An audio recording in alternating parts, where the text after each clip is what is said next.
Good morning, everybody. I hope you guys are doing well. And for today, I'm going to do a Easytech game tier list, which was recommended by Jolges and challenged by Comrade Kelly. I did watch a few of Jolges and Comrade Kelly. I just want to see how this works. So finally, I understand how it's gonna work. So I'm gonna rate into tier like tier S, tier A, B, C, D, E, and F. And yes, I'm gonna make a column for it. And the thing is, I'm going to do that. I will try to rate and try to give my best information about the game. I only give and rate for those games that I play. So for those games such as Myth of Hero Legends, European War, American Revolutionary War, Parking Star, War of God, Panzer Elite, I will not do that. Cosmos Runner, any of those, or Fortress Under Siege, I'm not gonna rate it since I have zero knowledge about that game. I never played before. So I will definitely start off with European War 2. Okay, so European War 2 was pretty much okay to me. I did play it before. It was not really a good game, but it was a good startup for Easytech to expand its its kind of first startup of game for strategic games. That's a good one, and pretty much I'm gonna rate it D for a good startup. Okay, so European War 2 is gonna be a D. Okay, so the other game, which is World Conqueror 1945. Okay, so World Conqueror 1945 was pretty much way better than European War 2. It updates the map, it updates the general image. You have to move your own troop, which was a very slow mechanical. It wasn't really that bad, and the thing is, you cannot play across the border, meaning that it only have one continent. For example, like Asia, Europe, America. Yeah, and I love the way that they made the card that was used to deploy tanks, nukes, and many other more as well. Okay, so World Conqueror 1945 is gonna be another D. Yes, the same as European War 2. It's gonna be another D, and I believe it's pretty much a okay. Okay, very nice. Okay, so the other game which I have played is European War 3. Okay, so European War 3 turned us back to World War One and pre-World War One with Japanese Empire, British Empire, French Empire, the Qing Empire, the Russian Empire as well. So all of those nations were played and being shared in different types of times. It was pretty much good. It has a better map, a better system. It has a new UI which consists of a various type of styles of uh, you know games, and pretty much you don't have to use general for that one, and it was free. Yeah, it was free, and it's pretty good. It's a pretty good game. You guys should play it if you guys want to play a bit of a European War 3, or basically a World War 1 oldies, if I might say. Yeah, that's a pretty good one. Okay, so that's the one. And another one. Oh wait, European War 3, I'm gonna give it a C. Yes, European War 3 is a C to me. Like I said, one of the best after these two, after the war of the European War 2 and World Conqueror 1945. Yep. Okay. So another one, World Conqueror 2. World Conqueror 2 is another tryout from Easytech to make sure if European War 2 managed to stay at the top or managed to boost up their games. Okay, so World Conqueror 2, World Conqueror 2 basically another World War 2 games. We have different scenario. We have the Middle East, we have Europe, we have Asia, we have Berlin, we have America, we have World Crisis. All those things are very nice. You have also generic general, uh, which given you by the game itself. You don't need to buy it, and it's pretty much a way easier to play than the other games which have been mentioned. So World Conqueror 2 is gonna be a B. Yes, a B for me. A B for me. It's pretty much fun. It go back to old styles. If you guys want to chill out, play some new stuff and experience something you like, yeah, World War 2 is a must. Okay, so moving on. Glory of Generals. So Glory of Generals, pretty much another World War II games, but this time you can buy your own general. You have your own HQ. All those generals are pretty much expensive, and those generals have the flags behind their back to show which nations they represent. First thing I want to talk about Glory of Generals is that I love the way that they make the map.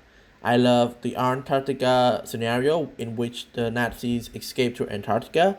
I love that, to be honest, even though I haven't been that yet, but have seen the map already. It's pretty good, trust me. It's really innovative to the fact that Easytech took this concept of Antarctica or exile to an area which was part of the conspiracy theory, believing that Adolf Hitler and Eva Braun managed to, like, escaped through the U-boat, the submarine. Some say that he went to Argentina, some said he went to Antarctica. So it's a pretty much good game I like the most, which I also started to play. So basically, Glory of Generals focus on Europe and Asia more. And we have another one. It's kind of a very menacing time. It's just kind of, it old style. I love the tank UI as well, but I don't like the mechanical moves. You know what I mean? The mechanical move. Mechanical moves are kind of something, when you move your unit, you will see about it. Yeah. So mechanical move is not really that smooth.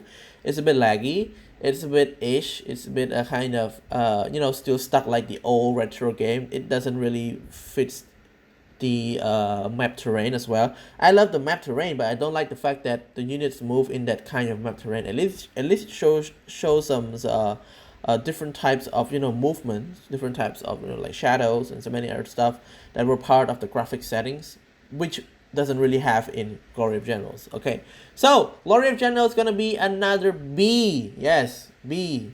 That's great. Glory of Generals 2. Glory of Generals B. Okay. So we have another one, which is Glory of Generals Pacific War. Basically focus on what I say on a Pacific War. Yeah, mostly Asia, Europe a bit at the Atlantic Sea, English channels. Asia at the Marina Bay. Not Marina Bay. It's not Singapore. Marina area.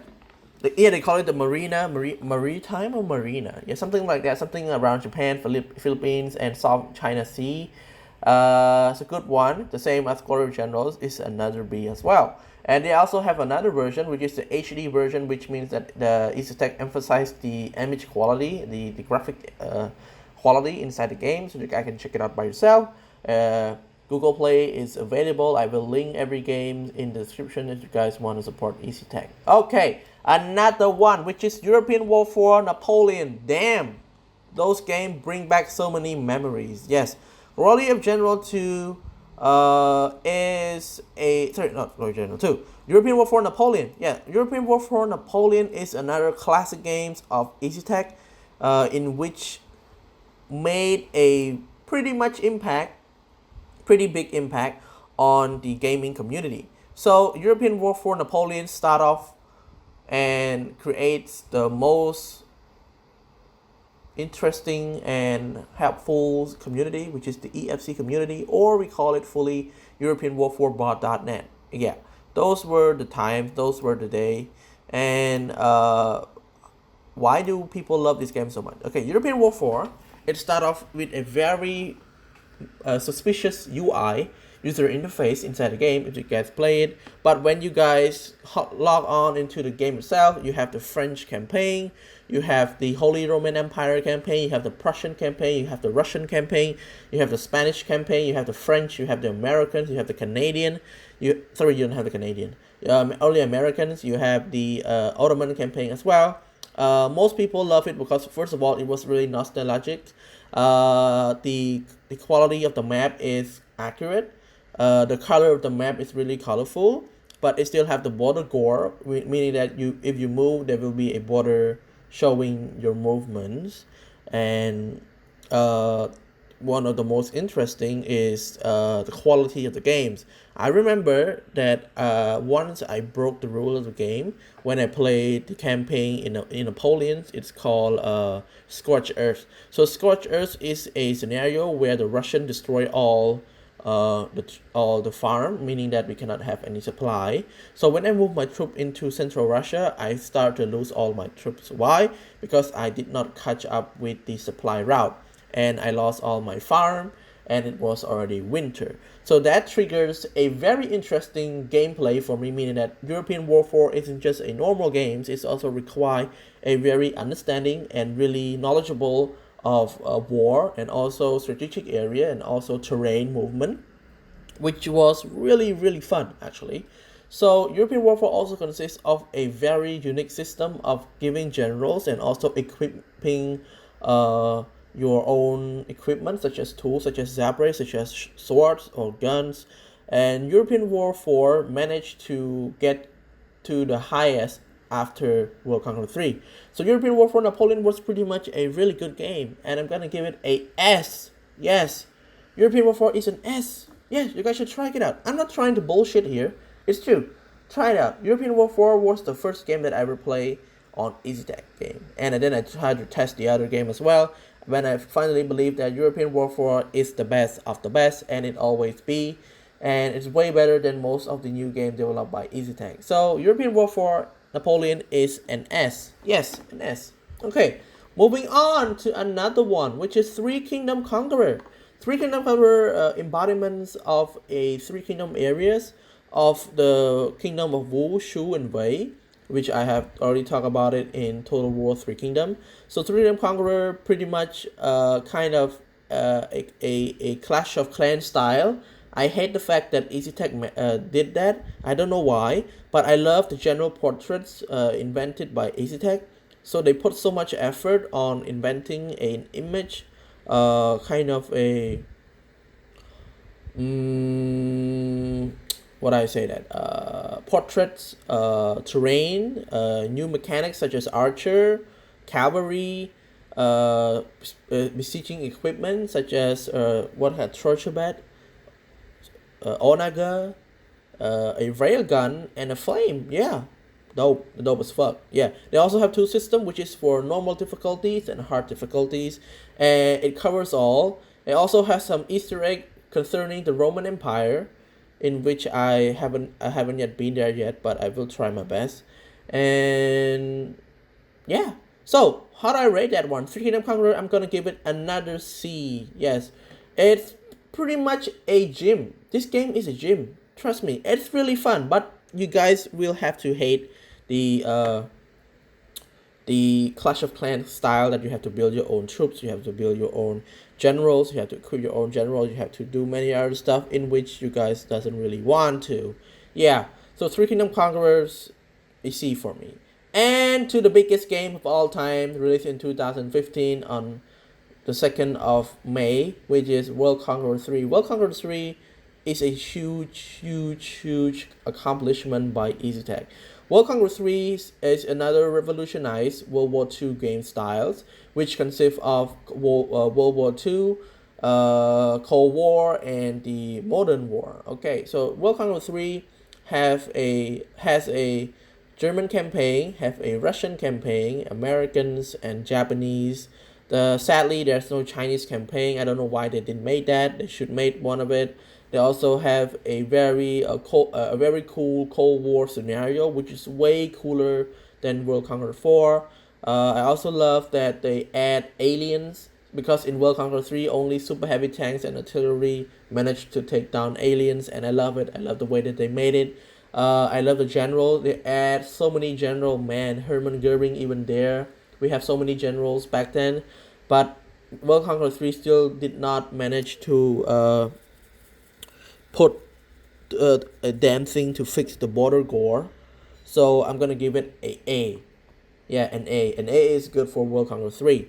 So another one, Glory of General 2A is one of the shittest game I ever seen, man. It works. It doesn't have conquest. It's only like pay to win. I'm gonna give it an F. Glory of General 2 is an F, man. Stand for fuck. Yep. It's an F. Trust me, it's an F. Glory General 2 is an S. No, not an S, an F. An F. And European War 5 is another F. Why? It's the same as Glory of General 2 Ace. It doesn't have any. It does have a conquest, but the conquest is bullshit, man. You move from, it's like a tiles. It have a style. You have a unique troops. You have a cartoon animation. Doesn't really look great. It's pretty bad. World Conqueror 4, a great game of all time. Managed to pretty much save Easytech from the failure of European War 5 and Glory General 2s. It also kind of, how do I say that? Fixed the problem, if I might say. The water, yeah, it fixed the water. But the fact I don't like about it is that they have less generals. I don't know why. They should have added more. But one of the mod, which is the World Conqueror 4 Korean Dream mods, I think it's Erebus, right? It's by Erebus.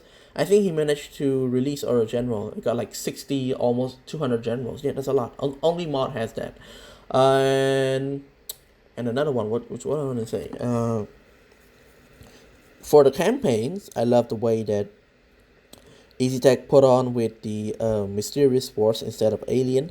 They don't want to do the same. They also have the Antarctica mission. Pretty much a good thing. The conquest as well. You have World War II. You have 1944. You have Cold War. You have 1980, which is a alternate timeline. They also have a mod. So the mod is way better. I love it, actually. They managed to do that, and it's a good thing. Yeah. So World Conqueror 4 is going to be another A. Pretty much an A. Yeah. So European War 6. European War 6 is basically the same as European War 4, but with another updates on image quality, graphics, and new style of play. Yeah. So European War 6 is a good game, if I might say, but I hate the AI system. The AI is really buff. Trust me, AI is really hard. It's not really that easy just to get to the fact, and campaign is really hard. They have the French, Canadian, Colombia, Italian, Ottoman, Russian, Prussian, Holy Roman Empire, Spanish campaign, British campaign, and the French campaign. If you guys have a lot of money and you guys want to waste your money, please go to European War 6. Thank you so much. And European War 6 is going to be another C for me in my Easytech game tier list. So I hope you guys enjoyed this episode. Leave a like if you do, and comment down below if you have any comments and want to share your thought on this game which I have played before, or maybe share your own thought on the game on your tier list if you guys wanted to. Okay, so I hope you guys have a nice Saturday. Enjoy your day, have a blast, and I'll see you guys next time in another video.